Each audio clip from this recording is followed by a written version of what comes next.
بسم الله الرحمن الرحيم. الحمد لله وحده والصلاة والسلام على من لا نبي بعده.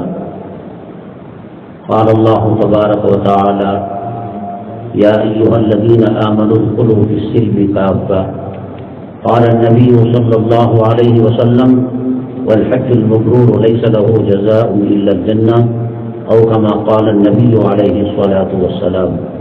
رب اشرح لي صدري ويسر لي أمري واحلل عقدة من لساني يفقهوا قولي. اللهم صل على سيدنا مولانا محمد في أول وأوسط وآخر كلامنا. قابل قدر علماء کرام قاری رضوان صاحب اور حجاج کرام، بڑی خوش قسمتی کی بات ہے، اللہ تعالیٰ کا بڑا شکر و احسان ہے. اللہ تبارک تعالیٰ ایک بہت بڑی فضیلت والی مجلس میں ہمیں شرکت کا موقع مرحمت فرمایا. اللہ تبارک تعالیٰ ہمارے شریک ہونے کو قبول فرمائے اور دنیا اور آخرت میں کامیابی کا ذریعہ اور سبب بنائے. یہ کوئی میلاد اور سیرت پاک یا اصلاح معاشرہ کا جلسہ نہیں ہے. حضرات حجاج کرام کی سفر کی تیاری ہے. بس یہ مجالس جو قائم کیے جاتے ہیں وہ اس لیے کہ حاجی صاحب یاد رکھے. 2-3 پروگرام ڈاکٹر صاحب رکھے تھے، میں نے معذرت کر لی طبیعت کی وجہ سے، اور جب انہوں نے اس کی دعوت دی تو میں نے فوراً ہاں کر دی. یہاں گروپن پالے میں مستورات کا اجتماع ہر ہفتے کو ہوتا ہے اور قریب بھی تھا موقع، اس لیے یہ مجلس قائم کی جاتی ہے کہ رسول پاک صلی اللہ علیہ وسلم کے دربار میں پہنچے تو ہمیں یاد رکھے، آقا کے دربار میں ہمارا سلام پہنچائے اور ہماری طرف سے جو اپلیکیشن ہے اور جو درخواستیں ہیں وہ درخواستوں کو پہنچائے. اور آپ نے بارہا سنا ہوگا، کعبے پر جب پہلی نظر پڑتی ہے اللہ تبارک تعالیٰ اس دعا کو ریجیکٹ نہیں کرتے، تو وہاں بھی اس دعا کے موقع پر ہمیں یاد رکھیں. معزز سامعین کرام، میں نے بتایا کہ لمبی چوڑی تقریر کا یہ موقع نہیں ہے.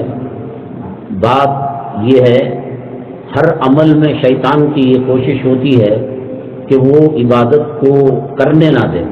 حضرت معاویہ رضی اللہ تعالیٰ عنہ کو ایک رات اس نے غفلت میں تہجد سے غافل کر کے سلا دیا. دوسرے دن سارا دن روتے رہے آپ، یا اللہ مجھ سے کیا گناہ ہوا، کیا خطا ہوئی، میری تہجد چلی گئی. تو دوسرے دن جگانے آ گیا. حضرت معاویہ رضی اللہ تعالیٰ عنہ نے پوچھا، بھئی تو کون ہے؟ کہا کہ میں شیطان ہوں، ابلیس ہوں. کہا کہ تیرا کام تو عبادتوں سے روکنا ہے.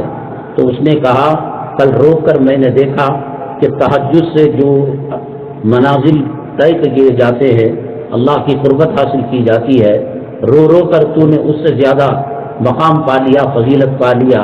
تو یہیں تک رہ جا تہجد تک، اس لیے میں تجھے جگانے کے لیے آیا. آپ فجر کی نمازوں میں مسجد کی صورتحال دیکھیے، آپ مساجد مدارس کی امداد کے وقت صورتحال دیکھیے، آپ حج کیمپ کے اندر جا کر موجودہ صورتحال دیکھیے اور جمعہ کے وقت کی کیفیت کو دیکھیے. میں نے ہزاروں لاکھوں مرتبہ یہ بات کہی کہ جب وقت جمعہ شروع ہو جاتا ہے، حلال کاروبار بھی خنزیر کے گوشت کی طرح اور کتے کی نجاست کی طرح حرام ہو جاتا ہے. لیکن ایک بہت بڑی تعداد، 90% تعداد جو ہے اس حرام پنے کو کر کر مسجد کے اندر داخل ہوتے ہیں. اگر پہلے سے جگ لیے ہوتے، میرے اللہ کی عزت و جلالت کی قسم، آج ہندوستان کی جو صورتحال ہے وہ صورتحال نہ ہوتی. ہمارے پاس بہت پہلے سے طاقتور جو میڈیا ہے وہ جمعہ کا میدان ہے. اللہ کے نبی صلی اللہ علیہ وسلم نے اس میڈیا کو آپ کی رحمت سے امت کو مرحمت فرمایا. نہ کرنٹ کی ضرورت ہے، نہ ایمپلیفائر کی ضرورت ہے، نہ مائک کی ضرورت ہے، نہ سیٹلائٹ کی ضرورت ہے، نہ انٹرنیٹ کی ضرورت ہے، نہ جدید مواصلات کی ضرورت ہے. امام بخاری نے بات باندھا ہے، رسول پاک صلی اللہ علیہ وسلم تقریر کے دوران اتنا سرخ، غصے میں سرخ ہو جاتے تھے، انار کے دانوں کی طرح آپ کا چہرے مبارک سرخ ہو جاتا تھا. اور اس ہفتے سے گزشتہ جمعہ سے لے کر اب تک جو حالات ہوتے، آپ سخت غضبناک ہو کر فرماتے، ما بال قوم قضا و قضا، کیا ہو گیا ہے اس قوم کو کہ یہ قوم یہ کام کرتی ہے. اور راوی فرماتے ہیں کہ جب آپ اپنی انگلی کو آسمان کی طرف اٹھاتے غضبناک کی حالت میں، تو آپ کی بغل کی سفیدی اور چمک دکھائی دیتی تھی. لیکن آج علماء سے دور ہو چکے ہیں، مدارس مساجد ایک رسمی طور پر ہم نے کاروبار اس کو بنا دیا ہے۔ بہرحال شیطان اور ابلیس کی کوشش یہ ہوتی ہے کہ ہر طریقے سے وہ عبادت سے دور رکھے، وہ جمعہ سے بھی دور ہونے والے، وہ فجر میں دور ہونے والے، وہ رمضان کی تراویح کا قتل کرنے والے، کلام پاک کا مذاق اڑانے والے۔ ایک آدمی نارتھ انڈیا کے اندر کلام پاک کی کچھ آیتوں کو لکھ کر وہ پیروں تلے رونگتا ہے، یہ اس کا دھرم ہے، یہ اس کا مذہب ہے، اور اس کے یہاں یہ ثواب کا کام ہے۔ ایک بابری مسجد کو شہید کر کر رام مندر بناتا ہے، یہ اس کا دھرم ہے۔ سعودی عربیہ کے جھنڈے میں کلمہ طیبہ لکھا ہوا رہتا ہے اور اس کو پیروں تلے رونگتا ہے، یہ اس کا دھرم ہے۔ تیرا دھرم کو کیا ہوا؟ داڑھی کون سے مسلک کے اندر ناجائز ہے؟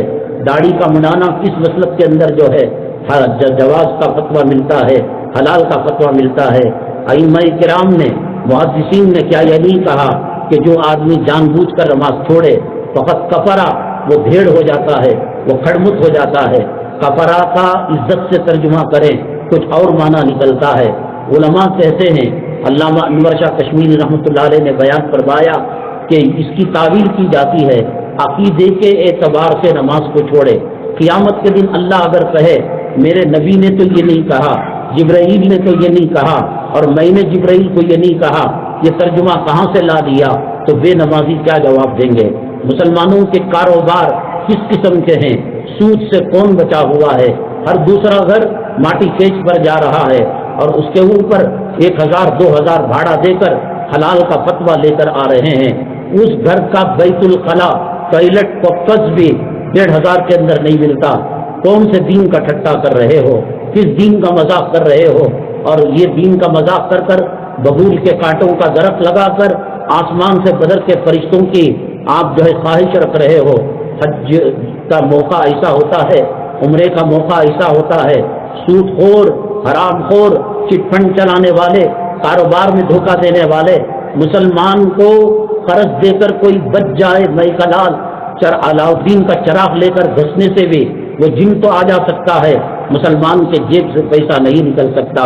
حرام کا احرام پہن کر حرام کے پیسوں سے اللہ کے گھر میں جاتے ہیں، لبیک اللہم لبیک کہتے ہیں، فرشتے صدا لگاتے ہیں لا لبیک ولا سعدیک۔ وہ شیطان جو نماز سے روکتا ہے، مسجد کی تعمیر سے روکتا ہے، مدرسے کی تعمیر سے روکتا ہے۔ ہم نے دیکھا کہ کئی شرابی لوگ، جواڑی لوگ، بے نمازی لوگ اور زانی اور بدکار کرنے والے، ماٹی کیچ پر گھر دینے والے مدینہ طیبہ جاتے ہیں، وہاں ان کا انتقال ہو جاتا ہے۔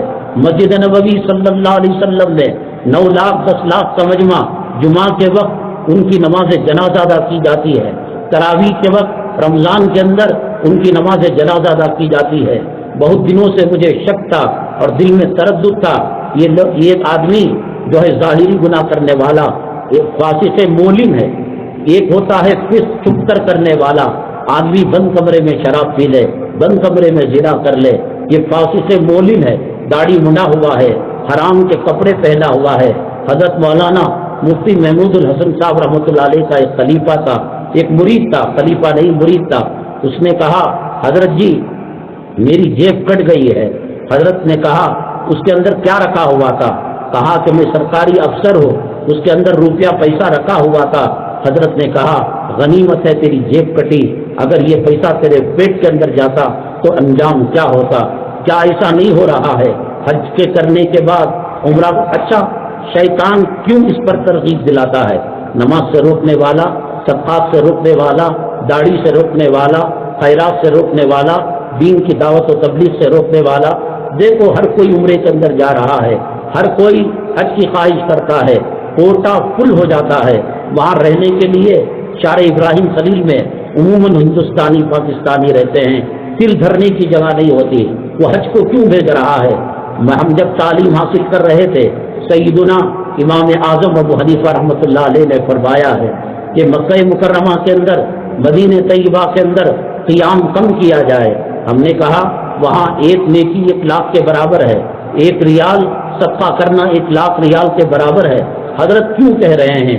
آج کی حالت دیکھ کر میں اللہ کی قسم کھا کر کہتا ہوں کہ نماز قضا ہو جائے دہرائی جا سکتی ہے، روزے کو دہرایا جا سکتا ہے، زکوٰۃ چھوٹ گئی آگے اس کو دیا جا سکتا ہے، حج کا مسئلہ ایسا ہے کہ یہ فریضہ ادا ہونے کے بعد وہ ناقص ادا ہو یا کامل ادا ہو، اسی حالت میں اللہ کے پاس چلا جاتا ہے۔ شیطان یہاں اگر گناہ کرائے، ایک گناہ ایک ہوتا ہے، مکے میں کرائے 1,00,000 ہوتا ہے، مدینے میں کرائے 50,000 ہوتا ہے۔ آپ کو سمجھ میں نہیں آ رہی ہے؟ واپسی کے وقت ایئر انڈیا کے اندر جب لوگ آتے ہیں حجاج کرام، تو وہاں کے ایئر ہوسٹس سے کہتے ہیں کہ آپ ہندی فلم لگائیے۔ حج کو کر کر اور وہاں جدہ کے ایئرپورٹ کے ٹوائلٹ میں جا کر 1.25 پیغمبروں کی داڑھی کو، 1.25 پیغمبروں کی سنت کو پیشاب کی نالی میں ڈال کر، بیت الخلاء کی نالی میں ڈال کر، اور جب ایئرپورٹ پر اترتے ہیں سالیوں سے گلے ملتے ہیں، غیر محرموں سے گلے ملتے ہیں۔ اللہ کے نبی صلی اللہ علیہ وسلم کے پاس ایک خاتون مسئلہ پوچھنے کے لیے آئی، ہوا چلی، پردہ ہٹا، ناخن دکھ گیا۔ وہ 1.25 پیغمبروں کا امام، وہ ساقی کوثر، وہ شافی محشر، جس پر کلام پاک کی 7 منزلیں نازل ہوئی، کلام پاک کی 6,666 آیتیں نازل ہوئی، جس کا نام اللہ کے نام کے ساتھ لکھا ہوا ہے اور جنت کے حوروں سے لکھا ہو، تو جس پر ان کا درود پڑھا جاتا ہے مہر کے طور پر، انہوں نے آنکھوں سے ان کے ناخن کو دیکھ لیا، فرمایا کہ بیٹی میری بہن، اگر اس پر تو لالی، اس پر مہندی لگا کر اس کا پردہ کر لیا ہوتا، یہ عورت مرتی ہے غیر محرم یا محرم، اس کے بال کا پردہ کیا جاتا ہے، اس کے ناخن کا پردہ کیا جاتا ہے۔ طواف کے اندر، حالت احرام کے اندر عورت کے چہرے کو کھلا رکھنے کی کیا اجازت ملی؟ گویا لائسنس مل گیا چہرے کو دکھانے کا۔ لالی کا کیا کام ہے؟ لپسٹک کا کیا کام ہے؟ مہندی بغلوں تک لگانے کا کیا کام ہے؟ مہین کپڑے کیا نہیں ایسے نہیں پہنے جاتے کہ اب جو ہے ابھی عصر کے بعد، عصر سے پہلے میں نے جو دیکھا 24 گھنٹے ہمارے یہاں لائیو مکہ مکرمہ دیکھتے رہتے ہیں، 40 پر 2 ڈگری گرمی ہے آج کے دن میں، رات میں تھوڑا کم ہو جاتی ہے۔ یہ گرمی میں جب پسینہ عورت کے نکلتا ہے، کپڑا چپکتا ہے، اللہ کے گھر کو ناپاک کیا جاتا ہے۔ یہاں ناپاک کرے ایک گناہ، وہاں ناپاک کرے آنکھوں کا زنا ہوتا ہے، زبان کا زنا ہوتا ہے۔ دسترخوان کے اندر بیٹھ کر اپنے یہاں جب رہتا ہے، بیواؤں کو کوئی پوچھتا نہیں، یتیموں کو کوئی پوچھتا نہیں، مدرسے کے سفیر مسجد کے وسارے میں ٹھنڈ میں سو کر وہ اپنی بیوی بچوں کی قربانی دے کر بددعا دے کر چلے جاتے ہیں۔ وہاں لفٹ کے پاس کھڑے ہو کر، صبح مسجد میں جا کر، احد کے پہاڑ کے پاس جا کر، بدر کے میدان میں جا کر ان کو پوچھتا ہے، اماں جان کیسی ہے تمہاری طبیعت؟ آپا کیا بکری لینا بہت دنوں سے، پرسوں کیا کہ لفٹ کے پاس بہت رولے کو تھے نا۔ کیا یہ زبان مجھے بتاؤ، غیر محرم عورت سے بات کر کر اللہ کے نبی صلی اللہ علیہ وسلم نے فرمایا ایک غیر محرم مرد اور ایک غیر محرم عورت ہوتے ہیں تو تیسرا اس میں نیٹ ورکنگ کا کام شیطان کیا کرتا ہے۔ یہاں نماز کی حاضری نہیں، وہاں زیارتوں کو جا رہا ہے۔ حضرت اقدس مولانا قاسم نانوتوی رحمۃ اللہ علیہ کئی مرتبہ حج بیت اللہ کے لیے گئے، آقا کی زیارت پہ، روزے کی زیارت کے لیے گئے، ساری زندگی آپ وہاں قدم نہیں رکھ سکے۔ میں کون سی صورت آقا کے پاس لے کر جاؤ؟ وہ قاسم نانوتوی رحمۃ اللہ علیہ جن کا فیض آج مکہ مکرمہ میں ہے، مدینہ طیبہ میں ہے، مکی صاحب جو درس دیتے ہیں وہ بھی دارالعلوم کے اساتذہ سے اور قاسم نانوتوی رحمۃ اللہ علیہ کے سلسلے سے وہ متعلق ہیں، وہ کبھی آقا کا سامنا نہ کر سکے۔ ایک ہاتھ کے اندر موبائل، ایک ہاتھ کے اندر چپل، گھر کے اندر تمہاری بچی کو کوئی دیکھنے کے لیے داماد آئے اور ہاتھ میں چپل کی بیگ رکھے اور جو ہے 300 روپے کا موبائل رکھے، کیا آپ برداشت کریں گے؟ میرے آقا جنہوں نے سب کچھ امت کے لیے قربان کر دیا، 2 ریال کا چپل ہاتھ میں پکڑ کر آقا کو سلام بھیجتے ہو، آقا کے دل کو کتنی تکلیف ہوگی کہ میں نے جن کے لیے 3 مہینے جھولا ٹنڈا رکھا، پیٹ پر پتھر باندھے، فخر واقع کو اختیار کیا۔ حضرت عیسیٰ علیہ السلام کے لیے جنت کا مائدہ نازل ہوا، حضرت موسیٰ علیہ السلام کی قوم کے لیے من و سلوہ آیا، میرے محبوب ہاتھ اٹھاتے جنت کے میوے آ جاتے، جنت کا دسترخوان آتا، سب کچھ امت کے لیے قربان کر دیا۔ 2 ریال کے چپل ہاتھ میں پکڑ کر سلام پڑھ رہے ہو، پھینک کر نہیں آ سکتے۔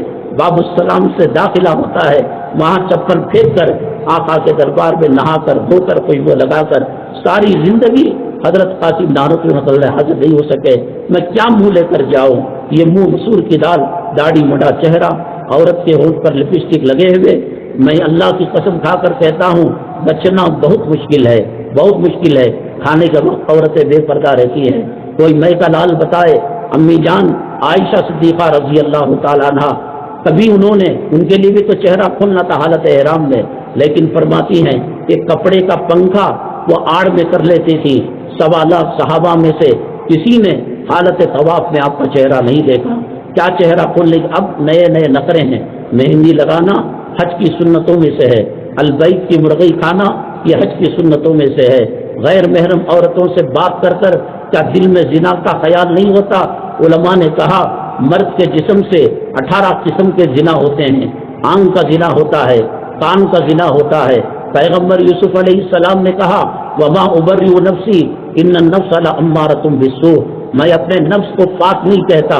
پیغمبر کا بیٹا، پیغمبر کے گھرانے کا آدمی جس کی حفاظت اللہ نے کنویں میں کی، مصر کے بازار میں کی، اور جو مصر کا بادشاہ بنا، وہ کہتا ہے میں نفس کی گارنٹی نہیں دے سکتا۔ اور زلیخا نے جب بند کمرے میں بند کر لیا تو کہا وَلَقَدْ هَمَّتْ بِهِ وَهَمَّ بِهَا، جب زلیخا نے ارادہ کیا، یوسف علیہ السلام کے دل میں ارادہ آ گیا۔ آپ کھانے میں بیٹھ کر نوجوان لڑکیوں سے بات نہیں کرتے؟ کیا آنکھوں کا زنا نہیں ہے؟ کیا یہ دل کا زنا نہیں ہے؟